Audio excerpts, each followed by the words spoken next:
PTI के नेता साफ साफ कह रहे हैं कि ना इमरान जेल के अंदर बर्दाश्त है, ना वो केपीके के अंदर गवर्नर रूल लगने देंगे। इमरान समर्थक खुल्लम खुल्ला कहने लगे हैं, मुनीर चाहे जो भी कर ले, इमरान ही पाकिस्तान है, पाकिस्तान ही इमरान है।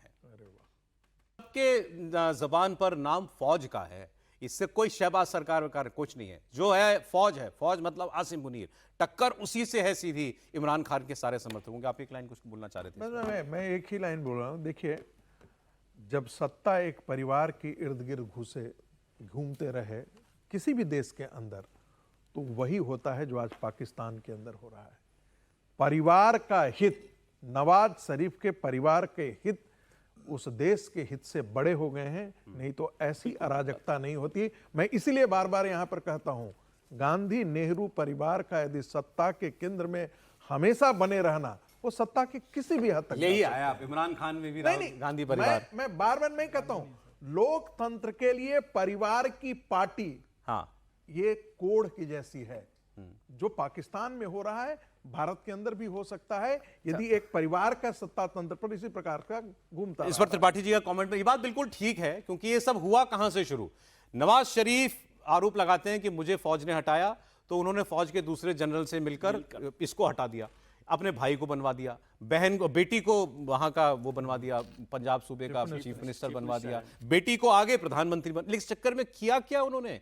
सारे देश का कॉन्स्टिट्यूशन बर्बाद कर दिया।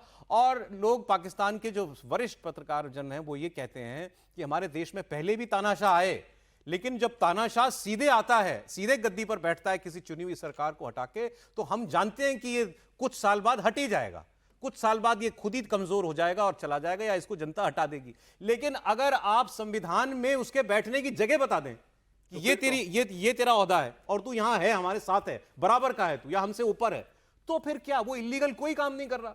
आसिम मुनीर का अगर नोटिफिकेशन जारी हो जाए तो वो लीगली पाकिस्तान का राजा है, लीगली। ये काम किया है शरीफ भाइयों ने। इन्होंने अपने देश को बेच डाला है केवल अपनी कुर्सी बचाने के लिए फौज के हाथों, जो काम इतने समय में नहीं हुआ, जो आज तक नहीं हुआ। मतलब इतने। देखिए, एक तो ये कि नेहरू गांधी परिवार कहा प्रोफेसर साहब ने, और ठीक है, कहना भी चाहिए, लेकिन गांधी परिवार तो कोई है नहीं, नेहरू जी का परिवार है वो। उधारी का गांधी कहा कीजिए सर, सही से रहना ठीक रहेगा, उधारी का गांधी है। करेक्ट कर लिया। दूसरा ये है कि पाकिस्तान से हम बुरे हाल में थे, ये तो हम, we the people of India, हम भारत के लोग जागरूक हैं। पाकिस्तान में तो कोई जिन्ना लगा के नहीं सत्ता में आया, किसी के नाम के आगे जिन्ना लगा हुआ है, क्योंकि वो उनको फादर ऑफ द नेशन कहते हैं। यहां तो महात्मा गांधी का गांधी चुरा लिया भाई। ये आपको संदर्भ लग रहा होगा कि अरे ये मैं कहां से कहां ले गया, कहां से कहां नहीं ले गया, ये सच है। और यहां तो किसी भी दूसरी पार्टी को नहीं पनपने देना है। इसलिए आप जरा सोचिए, गांधी जी की हत्या का आरोप अगर संघ पर लगाया गया, जिसका मतलब रंच मात्र भी कुछ मिला नहीं, तो उससे किसको लाभ हुआ? कांग्रेस को लाभ हुआ। तो ये तो मतलब बहुत साफ साफ है। और मैं इसीलिए कह रहा हूं कि हमारे यहां और उनके यहां के जो परिवारवादी पार्टियां थी, उनका एक तरह का चरित्र था, लेकिन हमारा चरित्र अलग है। और हम जब कहते हैं तो हिंदू चरित्र अलग है। पहले ये स्पष्टता से मैं कह दूं, किसी को अच्छा लगे या बुरा लगे, हिंदू चरित्र अलग है, हिंदू लोकतांत्रिक है। वहां उनको लगता है कि भारत से हम लड़ रहे हैं, हमारा तानाशाह, हमारा जनरल, हमारे जो चुन के आते लोग, हमारे यहां किसी व्यक्ति को लड़ता है क्या कि हम पाकिस्तान से लड़ रहे हैं? नहीं। जिस भाजपा के ऊपर आरोप लगता है कि पाकिस्तान पाकिस्तान का, उसके नाम पे उसको वोट ही नहीं मिलता। जब से वोट कर रही थी नहीं मिला, अब पाकिस्तान इररिलेवेंट हो गया तो देखिए झमाझम वोट मिला जा रहा है। ये जरा समझिए।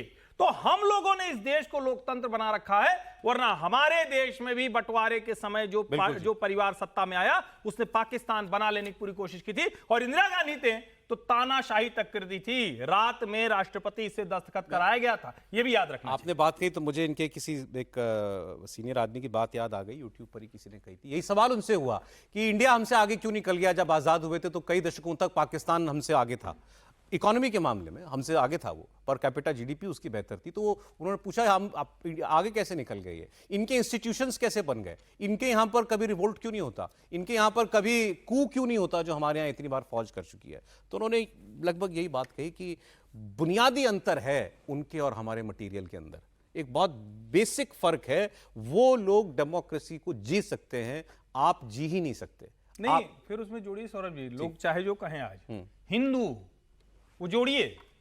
अगर वो नहीं होगा तो डेमोक्रेसी होगी ही नहीं ना भाई। हमारा किसी से बैर नहीं है, हम किसी से लड़ते हैं, 3 दिन बाद लगता है कि अरे यार ठीक है कुछ हो गया होगा, चलो छोड़ देते हैं।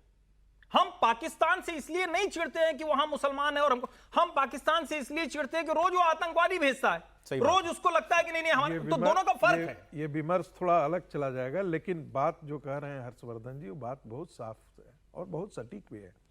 आप बगल में बांग्लादेश देखिए, जितने भी सेकेंड वर्ल्ड वॉर के बाद इस्लामिक कंट्रीज जिन्होंने डेमोक्रेसी से अपनी यात्रा की, वो डिक्टेटरशिप की तरफ बढ़ गए, या उनके यहाँ एक मैच्योर डेमोक्रेसी नहीं काम कर रहा है।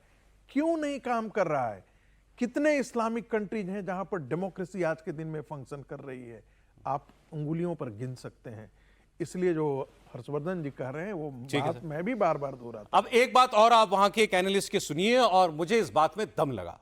पाकिस्तान में अभी सब बात कर रहे हैं, मुनीर की तूती बोल रही है, मुनीर के बिना कोई पत्ता नहीं हिलेगा पाकिस्तान में, लेकिन वहां के एक आदमी ने कहा कि मुनीर की इज्जत नहीं बची।